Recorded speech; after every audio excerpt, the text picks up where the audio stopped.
जय गुरुदेव। गंगा द्वारा हरिद्वारा। देवात्म हिमालय की गोद में सप्त धाराओं के स्वरूप में विभक्त जगत तारिणी भागीरथी गंगा के दर्शन करते ही योगानंद एवं उनके गुरु बाबा कृष्णानंद जी दोनों ही भाव विहल हो गए। ब्रह्मकुंड पर पग धरते ही पतित पावनी को साष्टांग प्रणाम किया और आत्म विभोर होकर गंगा माता की स्तुति करने लगे। बाबा दयाशंकर से गंगा का महात्म वर्णन करने लगे। अश्रुपूरित नेत्रों से बारंबार भगवान शंकर और भागीरथी के भक्ति भाव में डूबते हुए बोले, यह गंगा जल परम पुनीत है। यहाँ सर्वप्रथम आशुतोष भगवान ने प्रार्थना की थी।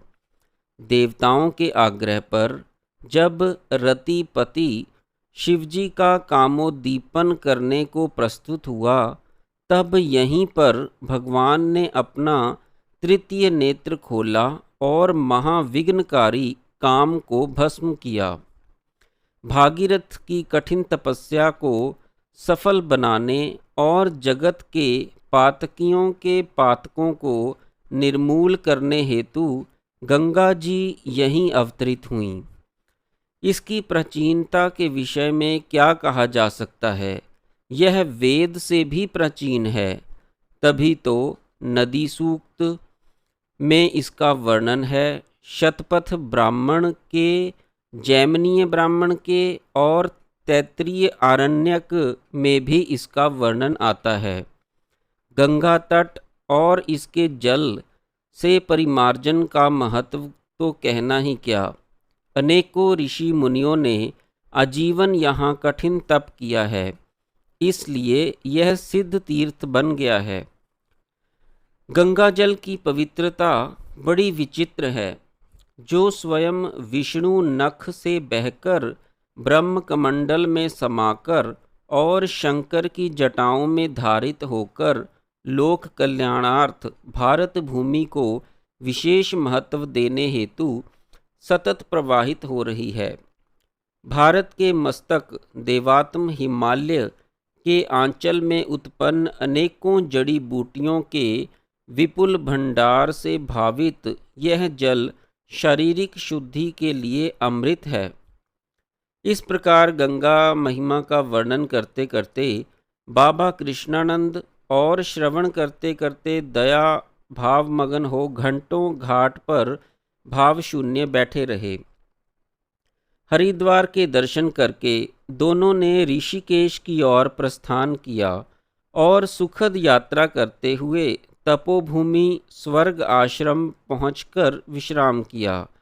अनेकों ज्ञानियों मुनियों के दर्शन किए और उपदेश लाभ लिया। अपने योग साधन के लक्ष्य को ध्यान में रखकर दया उपयुक्त स्थान की खोज में लग गए। वे स्वर्ग आश्रम के अधिष्ठाता स्वामी आत्म प्रकाश जी के समीप पहुँचे और निवास के लिए एक कुटिया लेने की इच्छा व्यक्त की। उन्होंने कृपावंत होकर उन्हें ठीक गंगा तट पर एक कुटिया बता दी और यह भी सलाह दी कि लक्ष्मण झूला से थोड़ी दूर आगे गरुड़ चट्टी नामक स्थान है, जो योग साधन के लिए सर्वाधिक उपयुक्त है। वहाँ भी जाकर देख लें। उन्होंने उन्हें स्वेच्छा अनुसार दोनों ही स्थानों का उपयोग करने की अनुमति दे दी। निवास स्थान की समस्या सुलझाकर दोनों यथारुचि स्वर्गाश्रम या गरुड़ चट्टी पर निवास करने लगे और दया श्री रामाश्रम स्वामी के निकट जाने के लिए बाबा की अनुकूलता की प्रतीक्षा करने लगे। उचित अवसर देखकर दया बराबर बाबा का ध्यान उत्तर काशी के लिए प्रस्थान हेतु आकर्षित करते रहते थे, जिससे बाबा भी अपने गुरुदेव के दर्शनार्थ लालायित होकर उत्तर काशी जाने का कार्यक्रम बनाने लगे।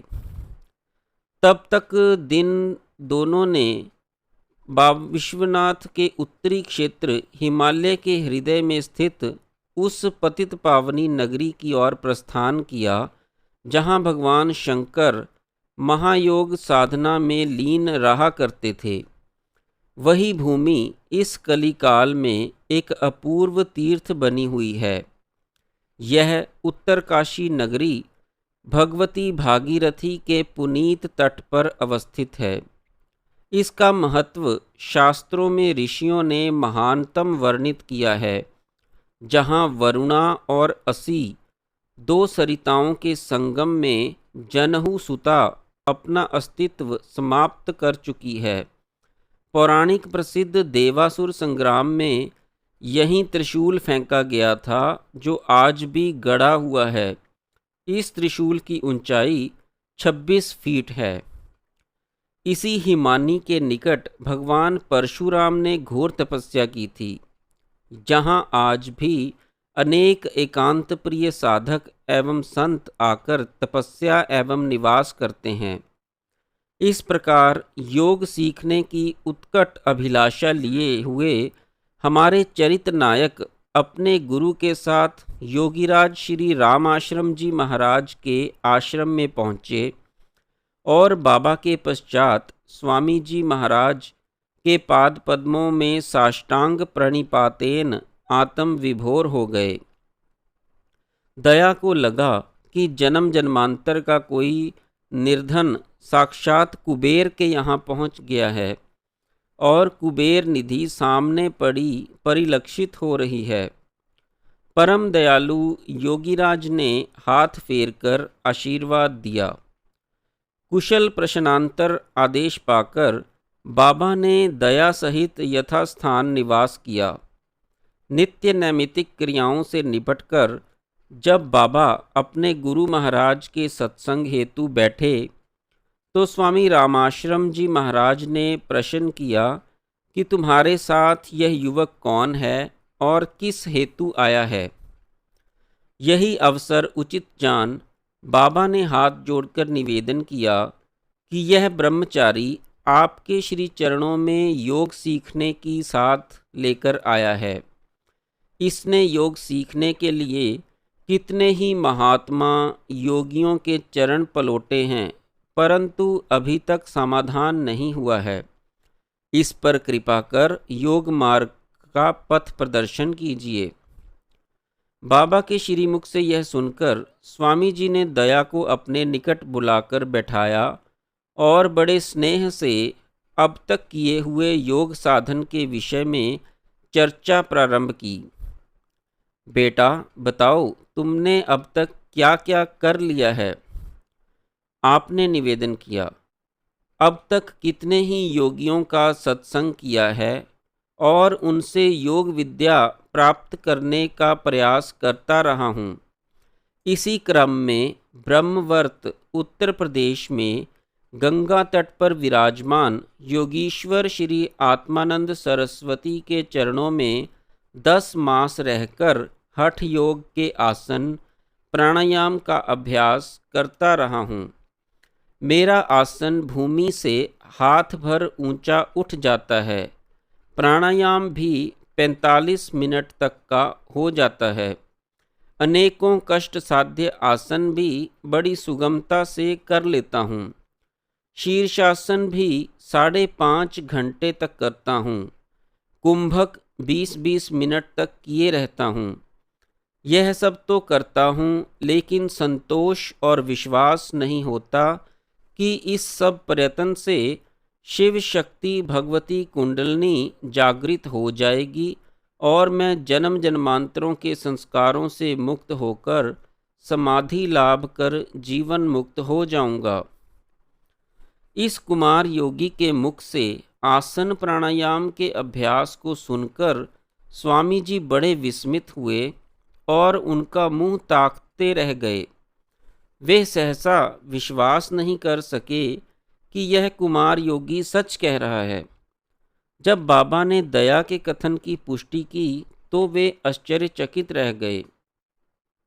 इनमें केवल अनुभव का अभाव पाकर उन्होंने बड़े ही स्नेह भाव से सांत्वना दी।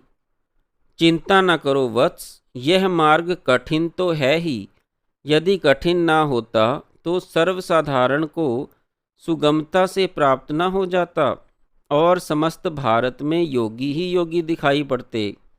सभी मोक्ष प्राप्त कर लेते और सभी जीव ब्रह्म में लय हो जाते।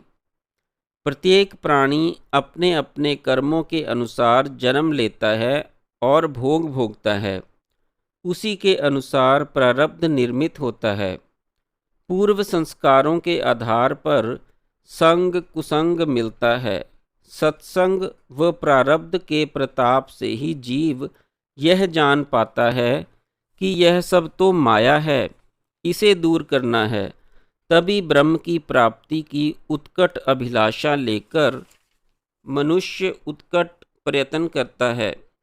तुम्हारे पास भी साधन है और पूर्व जन्मों के सुकर्मों के कारण ही परम वैष्णव संत श्री कृष्णानंद जी महाराज सरीखे गुरु मिले हैं। हमने तुम्हारे अभ्यास को पूर्ण रूप से सुन समझ लिया है। तुम तो योगी हो। तुम्हारे जैसा अभ्यास अभी बहुतों को नहीं है। तुम्हारी योग तपस्या बहुत ऊंची है। यही आसन प्राणायाम मैं भी करता और जानता हूँ। इससे अधिक तो मैं भी नहीं जानता। योग साधन में यही सर्वोपरि है। इसका ही सतत अभ्यास करते जाओगे तो तुम्हें अभीप्सित लक्ष्य प्राप्त हो जाएगा और निर्बीज समाधि लगेगी। बाबा के साथ ये खिन्न मन से ऋषिकेश लौट आए। मन में अनेकों विचार विकल्प उठने लगे कि अब और कहाँ जाएं? क्या योगियों की भूमि भारत में आज कहीं कोई ऐसा योगी नहीं जो समाधान कर सके? कुछ भी समझ में ना आने पर अपने परम आराध्य बाबा के चरणों में सिर रखकर दया विलक विलक कर कहने लगे, महाराज अब क्या होगा? क्या यह जीवन योग जिज्ञासा शांत हुए बिना ही समाप्त होगा? मैं इस भगीरथी में ही जल समाधि लेता हूँ। अब कोई अन्य मार्ग व आश्रय दिखाई नहीं देता। जय गुरुदेव।